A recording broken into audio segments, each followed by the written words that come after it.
Y damos gracias a Dios por el libro de Esdras. No sé cuántos lo habían leído antes, me imagino que muchos, pero quizás no todos habíamos escudriñado la riqueza que hay en este libro. Damos gracias por cada una de las exposiciones, también en el libro de Ageo y Zacarías. Y la semana pasada vimos que precisamente es en el capítulo 7, que es el capítulo anterior al que vamos a estar compartiendo esta mañana, es que se menciona a Esdras, finalmente, el nombre que titula este maravilloso libro. Recordamos que la tribu de Benjamín y de Judá, o sea, el reino del sur, que es lo que queda de Israel después que se dividió en el norte y sur, van al exilio, como había profetizado Jeremías y también había anunciado profetas como Habacuc. Ahora están retornando, como precisamente Jeremías había dicho, 70 años después, y el retorno no es de un golpe, no es de una vez, sino que es en 3 partes. En el capítulo 1 de Esdras vemos que Zorobabel, junto al sacerdote Josué y 50,000, después del decreto de Ciro, regresan en un primer grupo a Jerusalén. En el capítulo siguiente vemos que echan los cimientos del templo. Capítulo 3, vemos que se levanta una gran oposición. Hay una pausa en la reconstrucción del templo de unos 15 a 20 años por precisamente esa oposición que se levanta, pero al final se hace lo que Dios quiere. Dios en ese tiempo levanta, como dije, a Ageo y Zacarías y enciende el corazón del pueblo y comienza de nuevo la reconstrucción. Entonces el templo, y estos son datos para los que siguen la historia y quieren conectar bien el libro, el templo se construye en unos 20 años. Y del capítulo 6 al capítulo 7 tenemos unos 60 años en total, que incluye la reconstrucción, por supuesto, del templo. El templo era importante en la identidad de este pueblo, para la vida religiosa de la comunidad. Aunque todavía la ciudad no es un lugar seguro, ahora con Esdras está regresando un segundo grupo, falta un tercer grupo, que lo vamos a ver en el libro de Nehemías, que viene con otra connotación, porque aunque ya el templo está hecho en el capítulo 6, ahora todavía la ciudad no tiene muros, o sea, es una ciudad todavía desprotegida. Mantenerse con vida es todavía un desafío. Entonces pasan todas estas cosas. Esdras viene ahora con este segundo grupo, como vimos la semana pasada en el capítulo 7. ¿Y para qué viene Esdras? ¿Cuál es la fase que Esdras va a cumplir? ¿Cuál es la importancia de este personaje, de lo que Dios está haciendo a través de la vida de este hombre y de otros varones doctos, como veremos hoy en la mañana? Ahora Esdras viene para poner la palabra de Dios en el centro.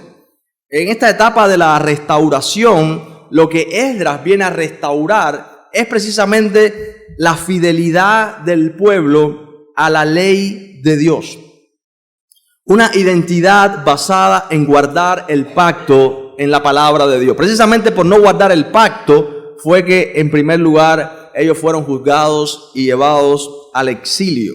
Entonces Esdras viene una vez más para poner la palabra de Dios en el centro. Recuerden, este pueblo debía constituirse en representantes delante de las naciones del único Dios verdadero. Y yo les pregunto, ¿cómo podemos representar a Dios si no estamos siendo transformados y moldeados por la palabra de Dios, por el carácter de Dios? Entonces, la palabra de Dios debe estar en el centro. Y recuerdan, cuando Esdras sale deliberadamente, sale el primer día del primer mes, evocando ¿qué evento? El evento de Éxodo y la Pascua, cuando Dios les dice que este día será el primer día y el primer mes. O sea, está reseteando el calendario y es como que todo está empezando de nuevo. Hay un nuevo comienzo y así es la vida cristiana. Cuando nos convertimos al Señor es como hay un reseteo, hay un comienzo. La Biblia habla de un nuevo nacimiento y así es como nosotros debemos vivir también entonces. Y esto es lo que Dios quiere que entendamos. Ahora, recuerden, aunque el templo que se había construido no era ni la sombra del templo de Salomón, no tenía ese brillo, ni siquiera había muros, estaban desprotegidos. Quizás algunos se preguntaban, ¿por qué regresar a Jerusalén y abandonar Babilonia? Y quiero que entendamos algo. Ellos se habían acomodado en Babilonia. habían hecho riquezas allá, negocios. ¿Por qué regresar ahora? Bueno, por eso llegamos al capítulo 8 y vemos ahora qué sucede después de que se aprueba todo el regreso. Artajerjes envía a Esdras como un delegado para que se garantice que la ley de Dios enseñe. Algo que se me ha olvidado decir en esta introducción es que en esta época de estos 60 años, desde el capítulo 6 al capítulo 7, es que tenemos el libro de Esther. ¿Recuerdan? Asuero, Esther, a todo lo que sucede, Mardoqueo. Entonces, vamos al capítulo 8 del libro. Todo está listo para regresar, este segundo grupo con Esdras al frente. Al final del capítulo 7 vemos a Esdras que le da toda la gloria a Dios. Todo lo que Dios ha hecho en su vida, cómo ha inclinado el corazón de este rey persa. Y ahora entonces en el capítulo 8 comienza con una genealogía. No voy a leer todos los nombres que están ahí para ahorrarnos un poco de tiempo, pero hay nombres importantes. Dice, por ejemplo, en el versículo 2, los hijos de Itamar, Daniel, de los hijos de David. Entonces nos damos cuenta de que estos nombres son la muestra de la fidelidad de Dios, porque Dios ha estado preservando estos linajes. Y todos estos nombres se mencionan en los versículos del 1 hasta el 12, 13 y hasta el 14. Se está reconstruyendo la comunidad del pacto y Dios llama a estos hombres. Yo creo que entendamos cómo sucedió esto. Se hace una convocatoria. Hay muchos judíos en Babilonia. Ahora conquistados no por el imperio babilónico, sino específicamente por los persas. Y se hace una convocatoria y es como que se dice, todos los que quieran regresar a Jerusalén pueden hacerlo. Pero no todos van. O sea, no todos los judíos dijeron, no había cola, no había rotación, no marcaban desde la noche anterior, 3 días antes, para apuntarse en la lista. O sea, no fueron todos. Algunos se quedaron sencillamente en Babilonia, se habían acostumbrado a la vida de Babilonia. Ahora, estos hombres y estos nombres están registrados para que entendamos que Dios está reconstruyendo su comunidad y todos estos nombres están aquí con sus familias, por supuesto, abandonando las comodidades de Babilonia para regresar a Jerusalén, algo inseguro, sin muros, un viaje largo de 4 meses. Porque Dios ha encendido sus corazones y ha abierto sus ojos para hacer este viaje de unos 4 meses de camino, un viaje bien peligroso. Quizás algunos se decían en Babilonia, ¿qué vamos a hacer en Jerusalén? Ahí no hay ni televisor, no hay ni corriente. Ahí hay tremendo aburrimiento. Ni siquiera el templo se parece al de Salomón. ¿Dónde está el arca? Nunca apareció. ¿Qué iban a hacer ahora regresando a Santa Clara? ¿Qué diga? A Jerusalén. De hecho, ninguno de ellos, después de tantos años, había estado ni siquiera en Jerusalén, nunca. Como los cubanos que nacieron en los Estados Unidos. Cuba es una historia de sus padres. Ellos nunca han estado en Cuba. Pero lo que sucede es que en Jerusalén está el epicentro de la voluntad de Dios. Lo que sucede es que en Jerusalén está el templo. Lo que Dios está haciendo, lo está haciendo allí. Pero no todos podían verlo. Estos hombres se les hacía ahora sentido e importante tomar a sus familias, sus bienes, lo que habían acumulado en Babilonia, abandonarlo todo como Abraham en Ur de los Caldeos, porque ellos querían ahora vivir de esta manera diferente y hacer este viaje, aunque esto costara sacrificio. Y al principio de esta genealogía y cuando mencionamos estos nombres, es un buen momento para pensar en lo que está ocurriendo y este regreso a Jerusalén. Hermanos, ¿por qué venimos al templo cada domingo? ¿Por qué continuamos viniendo a la iglesia? ¿Por qué venimos a estudiar la palabra de Dios cada semana? A veces algunos se preguntan, ¿no sería mejor hacer otra cosa? Pero Dios ha puesto en nuestros corazones, como puso en el corazón de estas familias y estos nombres, lo importante. Hacemos lo que hacemos porque esto es importante y tiene fruto no solo en esta vida, sino en la eternidad. Y es importante porque Dios lo cataloga y lo clasifica como importante para nuestras almas. Que Dios nos ayude a tener nuestras prioridades en orden. Estos hombres de pronto pusieron sus prioridades en orden. Estas familias. ¿Qué es lo correcto en nuestra toma de decisiones? No orientados hacia nuestro beneficio temporal, sino orientados hacia lo eterno, con la palabra de Dios en el centro, atravesando nuestros corazones y moviendo nuestros pies y alargando nuestras manos. Porque cuando la Biblia nos manda a guardar nuestros corazones, no solamente es algo romántico y espiritual, sino lo que vemos, lo que tocamos, a dónde vamos, lo que hacemos a diario. Entonces, ellos están viendo algo que no se ve a simple vista. Hermanos, estos que van a salir con Esdras están caminando por fe y no por vista, porque en Babilonia tenían su vida terrenal posiblemente garantizada hasta que murieran. No les faltaba nada. Había hasta agua potable. Y por eso estamos aquí nosotros, mis hermanos. Porque andamos por fe y no por vista. Ellos están mirando a la eternidad y así debemos andar nosotros también.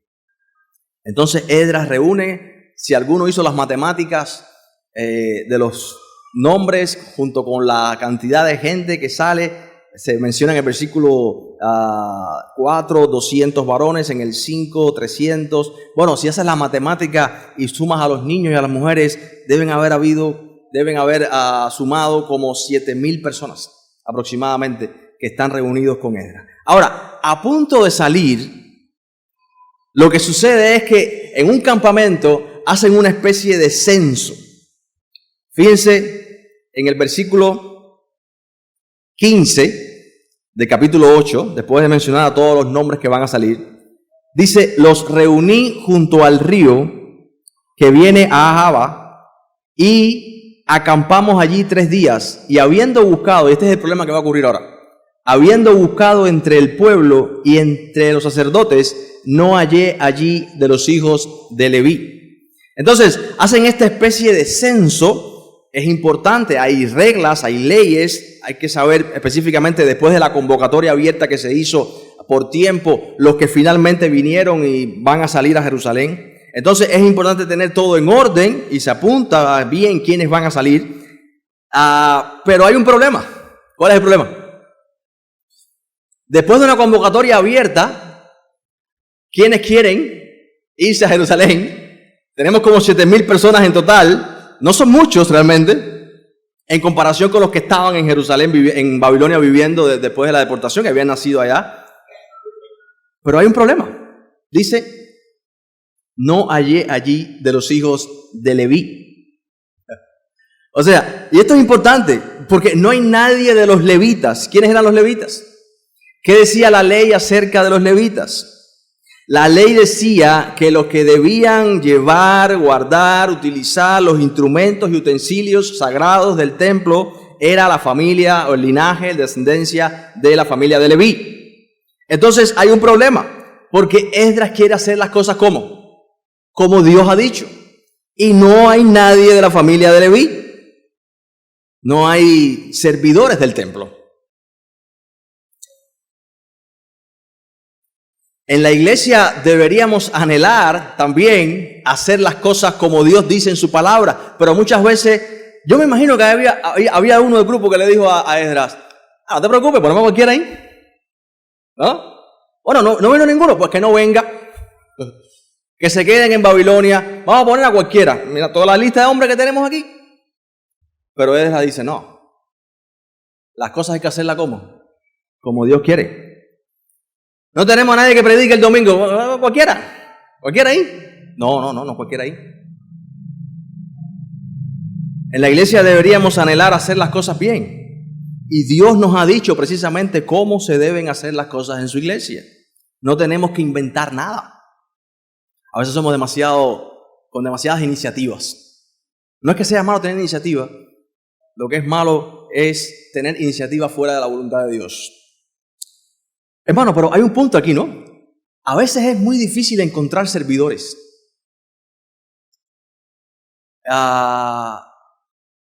Cuando convocamos para ir a la playa o hacer algo divertido, quizás vienen muchos, pero ¿cuántos quieren venir a limpiar los baños el próximo domingo?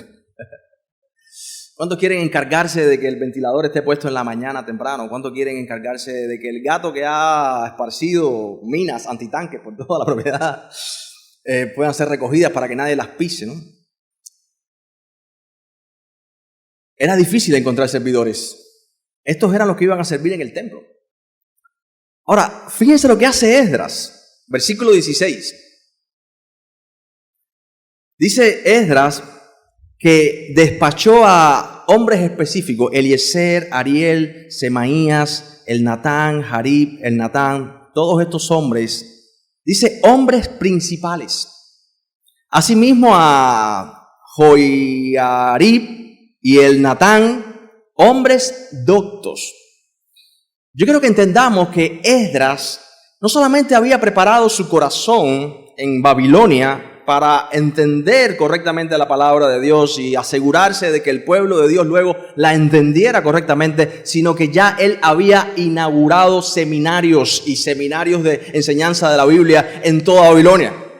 O sea, estos hombres doctos no habían aprendido del aire, sino que evidentemente habían sido parte de la escuela de enseñanza de Esdras en Babilonia. Estas personas sabían predicar la palabra, sabían hablarle a la gente, comunicar correctamente la palabra de Dios. Y estos hombres, dice el versículo 17, que los envía a ciudades específicas donde evidentemente estaban esos lugares de comunión. Alguien dice, algún comentarista, que Esdras es el que inaugura lo que conocemos después en el Nuevo Testamento como las sinagogas, lugares de enseñanza de la Torá. Dice que los envía a Ido, jefe en el lugar llamado Casifia, y puse en boca de ellos las palabras que habían de hablar a esta ciudad, Ido y a sus hermanos y los sirvientes del templo en el lugar llamado, este es el lugar, Ido no es un lugar, Casifia, para que nos trajesen ministros para la casa de nuestro Dios. Lo que Esdras hace ahora es tomar a líderes específicos con influencia y los envía a gente y lugares específicos para animarlos, porque hay veces que lo que la gente necesita es simplemente un empujoncito. Hoy en nuestra iglesia necesitamos más servidores, necesitamos más maestros para niños, necesitamos hermanos que aprendan el lenguaje de sordos para enseñar, necesitamos hermanos que estén al tanto de otros en cuanto a enfermedades, hermanos que trabajen en el audio, hermanos que trabajen como diáconos en la organización de la iglesia, en la estructura y funcionamiento de la ayuda a ancianos. Necesitamos gente que disipule, gente que exhorte, gente que anime, gente que ore. Quizás tú también hoy estás aquí y necesitas un empujoncito para sumarte. Los que se quedarían en Babilonia, quizás estaban esperando la final de la Champions o la final de la Eurocopa, no sé. Y decía, allá en Jerusalén no hay ni siquiera televisor, ¿dónde voy a ver la final de la Copa América? ¿No? Quizás decían, nos vamos a perder muchas cosas si vamos a Babilonia, a Jerusalén. Ahora, fíjense lo que dice en el verso 18. Dice en el verso 18 de Esdras 8, y nos trajeron según la buena mano de nuestro Dios sobre nosotros, un varón entendido de los hijos de Malí, hijo de Leví, hijo de Israel, a Serebías con sus hijos y sus hermanos, 18. Y se empiezan a mencionar y se empiezan a sumar todos aquellos que estaban dubitativos o no sabían bien si ir o no ir, y estos varones que son enviados por Esdras a llevarles una palabra de aliento y de ánimo, a darles este empujoncito, de pronto se empiezan a sumar y dicen, es verdad, vamos a hacer lo que Dios quiere hacer y seguirlo a Él en lo que Él está haciendo. Pero no dejes de notar que dice, según la buena mano de nuestro Dios sobre nosotros. Dios provee. Mis hermanos, tenemos que trabajar y tenemos que orar y tenemos que hacer estas exhortaciones diarias, como cada domingo aquí. A veces te preguntas, ¿por qué el pastor predica a veces hasta lo mismo repite frases, porque nosotros necesitamos ser exhortados una y otra vez a continuar en la carrera. Y Dios provee, Dios atrae a todos estos hombres. No podemos olvidar que la mano de Dios debe estar en el asunto. Y trajeron a estos 18 que en primer lugar no querían ir, y después 20, y luego 220. ¿Qué vemos? Éxito. ¿Había o no había de la tribu de Leví? Sí había. Sencillamente necesita un empujón. Hay algunos que necesitan ser animados para servir. Hay otros que ni aunque explote una bomba al lado de ellos, no se mueven. No todos vinieron. Se mencionan específicamente los que vinieron. Hay algunos que tienes que desanimar. O sea, hay que pararlo un poco, ¿no? Porque es demasiado. Pero el mensaje en este versículo, y espero que recibas este ánimo hoy, es para todos. Todos estamos llamados a servir en nuestra iglesia local. Ahora, en el verso 21, dice que Esdras hace algo especial antes de caminar, antes de empezar este viaje a Jerusalén. Dice el verso 21, y publiqué ayuno allí junto al río Ahava para afligirnos delante de nuestro Dios, para solicitar de Él camino derecho para nosotros y para nuestros niños y para todos nuestros bienes. ¿Por qué solicita Esdras este ayuno? ¿Qué es lo que le pide al Señor? ¿Qué le pide? Camino derecho. ¿Se dan cuenta? Leemos este texto y lo que yo siento es una carga inmensa encima de Esdras. Él está al frente de este batallón de 6,000, 7,000, 8,000 personas. Y se puede sentir en este verso la carga que experimenta Esdras, la carga de responsabilidad por las almas que están bajo su cuidado. ¿Cuánta responsabilidad para este sacerdote, para este pastor que en este momento está dirigiendo a este pueblo? En este momento él se siente tan pequeño, se siente tan débil para proteger a esta gente, y lo que hace es convocar un ayuno. Esdras entiende, por una parte, la importancia de depender de Dios, de confiar en Dios y no en sus fuerzas. Y mis hermanos, tengo que decirle con franqueza a todos que este es el pecado de la iglesia hoy. Este es el pecado que una y otra vez nos hace realmente débiles en lo espiritual. Confiamos demasiado en nuestras propias fuerzas. Confiamos demasiado en nuestros programas, estrategias, ideas propias, y no confiamos en el Señor. Dios quiere restaurar nuestra vida. Dios quiere restaurar nuestra iglesia. Dios quiere restaurar nuestra adoración a Él. Dios quiere cambiar nuestro corazón. Pero la verdad es que confiamos demasiado en nosotros mismos. Confiamos en nuestros pequeños tiempos de oración que ni siquiera abrimos nuestro corazón al Señor para que nos diga nuestros pecados y podamos arrepentirnos de ellos. Confiamos en nuestra manera de manejar el barco, de llevar las circunstancias. Confiamos en otras cosas y personas, en los recursos de los demás, si viene un extranjero, si nos da dinero, si finalmente ocurre tal o más cual cosa en mi vida. Esdras convoca un ayuno porque él necesita que él y todo el pueblo recuerden que si Dios no va con nosotros, sería vano todo lo que estamos haciendo. Mis hermanos, si esta es la realidad hoy, si Dios no está con nosotros en lo que estamos haciendo hoy como iglesia, en vano es la semana de los niños. Aunque hayamos sudado y nos hayamos desgastado, en vano será la semana de los jóvenes, en vano será la semana de juveniles. Será trabajo por gusto. Porque en vano vela la guardia si Jehová no edifica la casa. En vano comerán pan de dolores, dice el salmista, si el Señor no está al frente de lo que está ocurriendo. En el Salmo 121, recuerda que lo leímos al principio del culto, el salmista dice, ¿de dónde vendrá mi socorro? Esta pregunta se la hacía también Esdras. Cuando lees el versículo 22, hay algo más en el corazón de Esdras. Miren el 22. En el 21 él publica este ayuno y en el 22 dice el escritor del libro, porque tuve vergüenza, dice Esdras, de pedir al rey tropa y gente de a caballo que nos defendiesen del enemigo en el camino.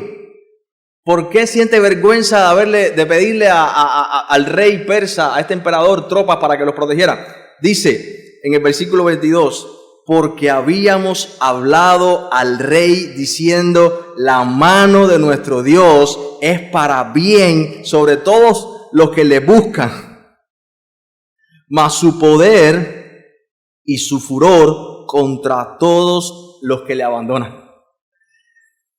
¿Te das cuenta? Esdras le había hablado al rey teológicamente del carácter de Dios, del Dios soberano, y dijo, ¿cómo yo voy a haberle dicho esto al rey? Y ahora voy a decirle que tengo miedo.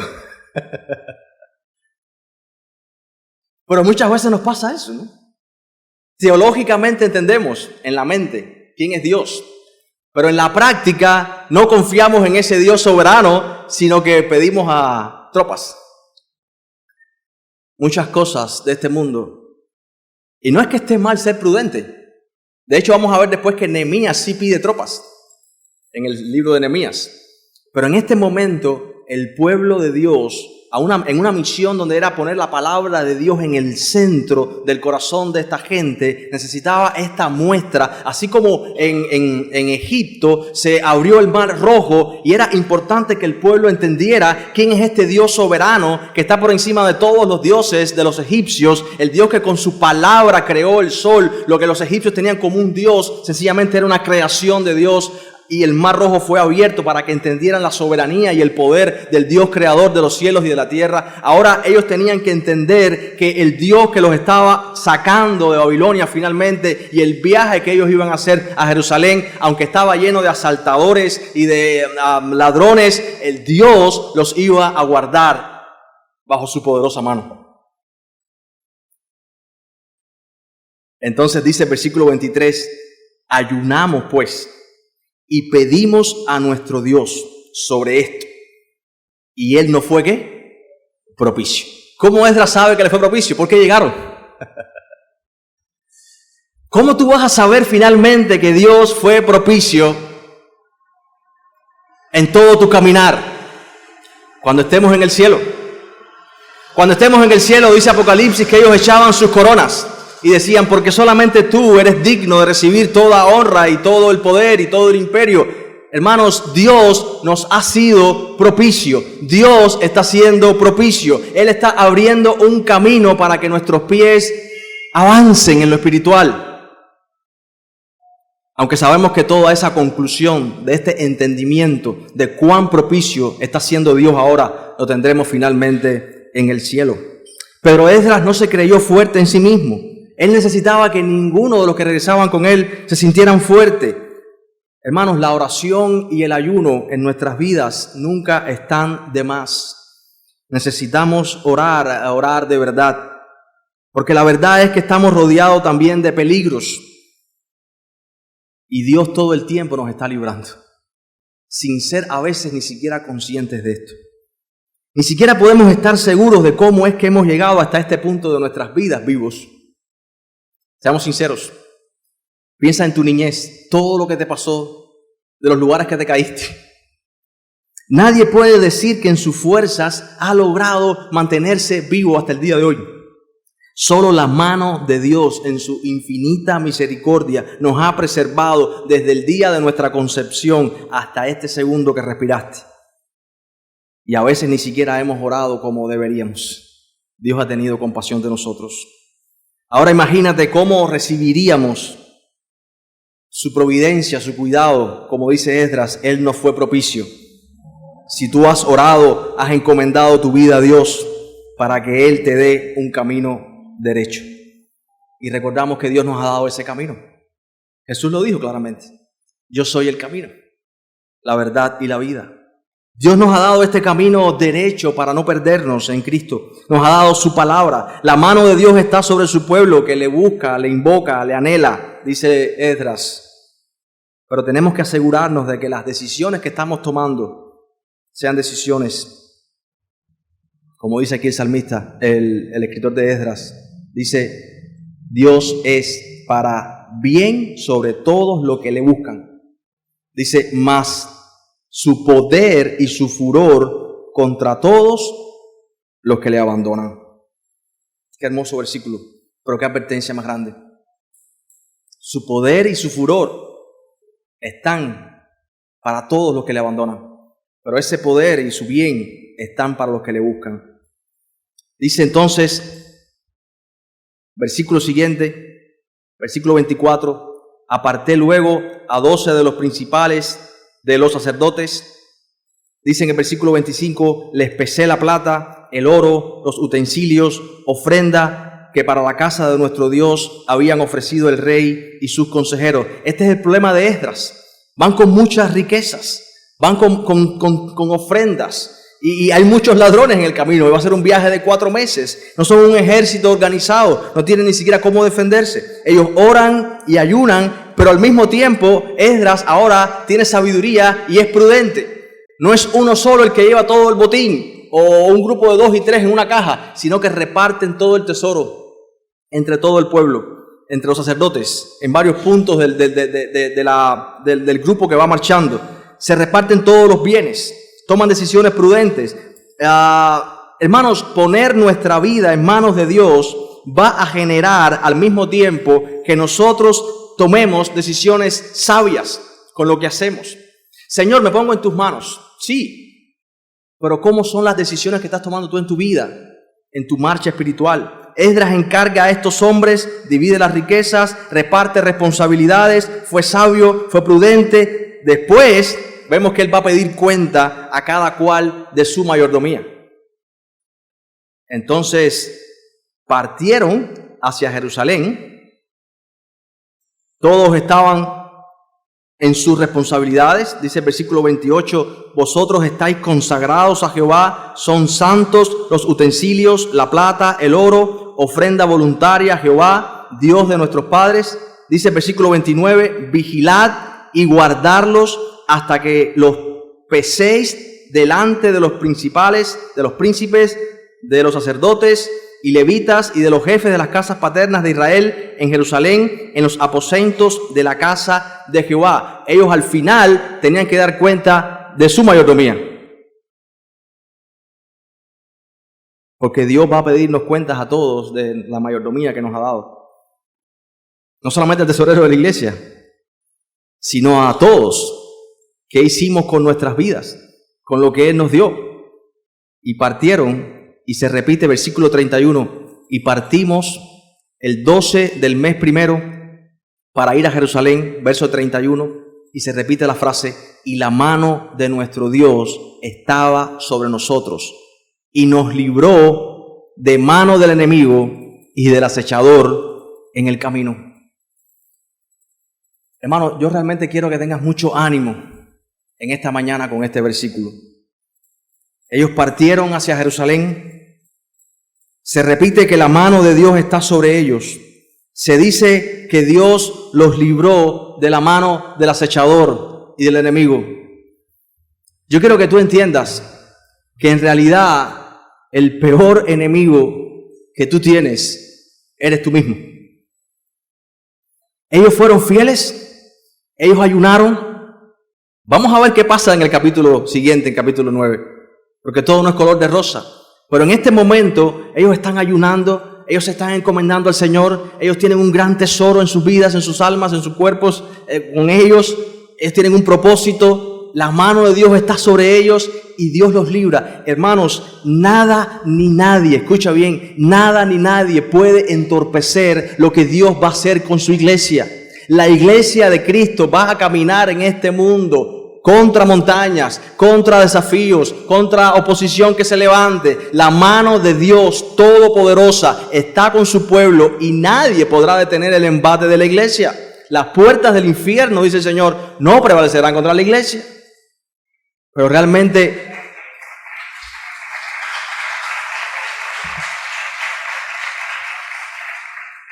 realmente nosotros somos nuestros propios enemigos. Porque la mano de Dios está contra los que invocan su nombre, pero su furor contra los que le abandonan. Y me encanta esta parte porque realmente esta rendición de cuentas es importante. Yo no sé a quién tú tienes que le das cuenta de tu vida. Debería ser tus pastores o hermanos cerca que tú das cuenta de tu mayordomía, o que te están dando retroalimentación de qué estás haciendo con tu vida.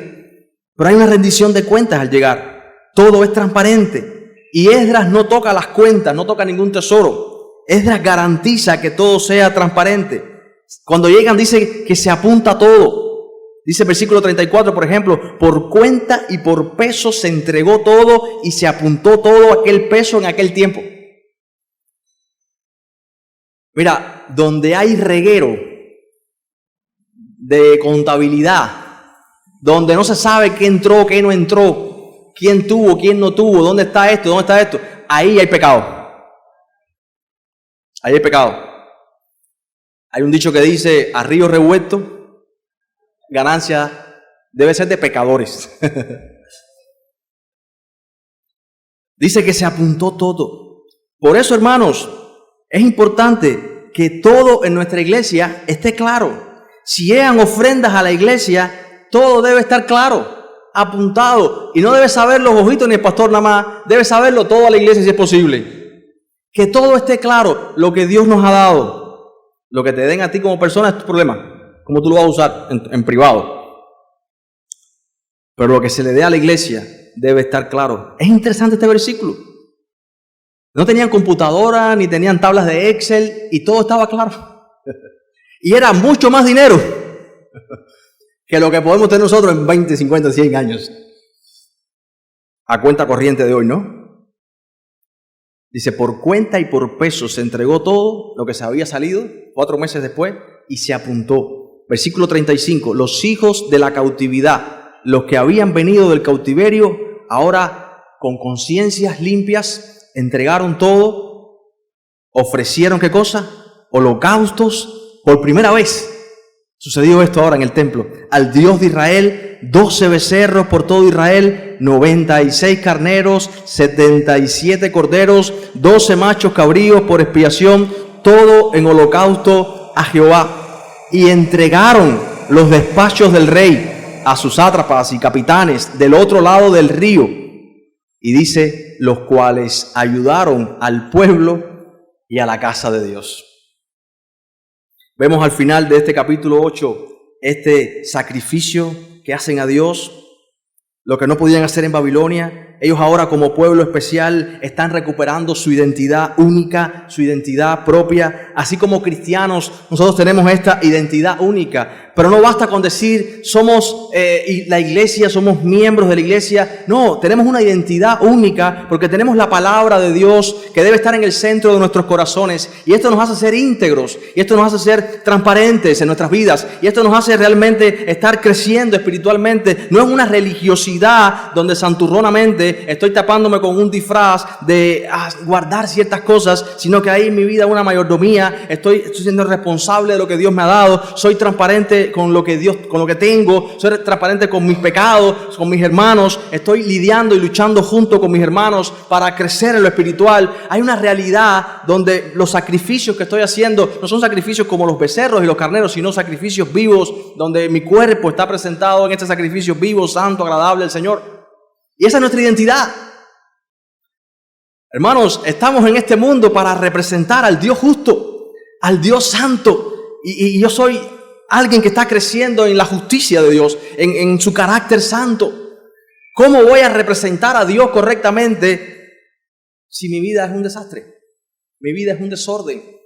Soy injusto. Realmente no practico la santidad, la piedad.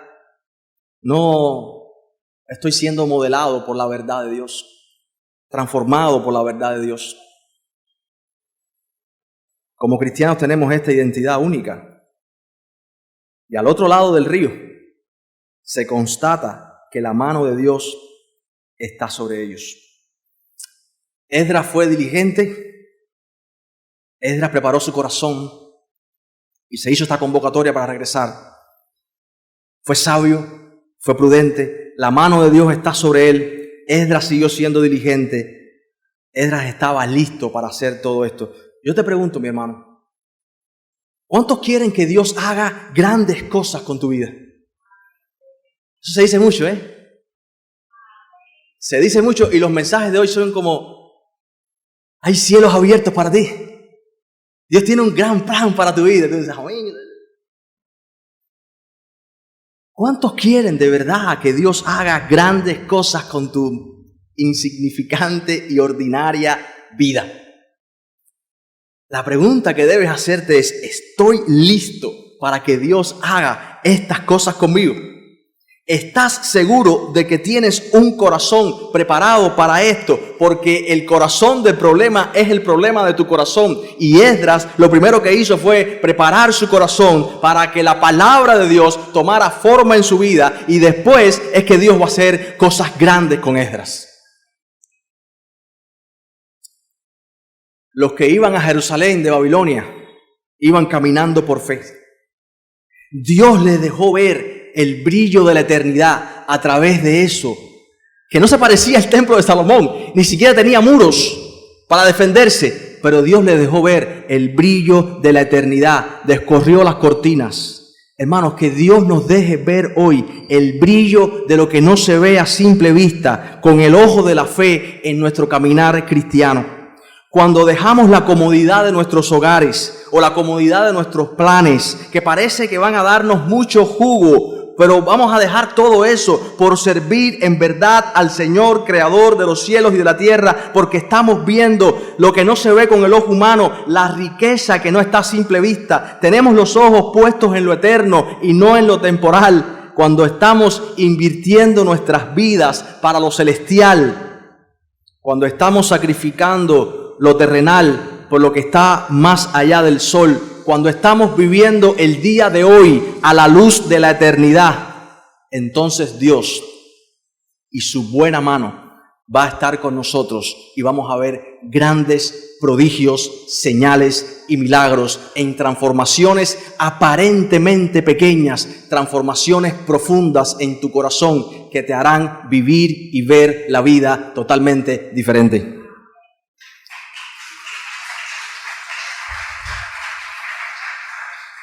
Pero recuerda, nadie puede servir a dos señores. O sirves a Dios o sirves a las riquezas de este mundo y a ti mismo.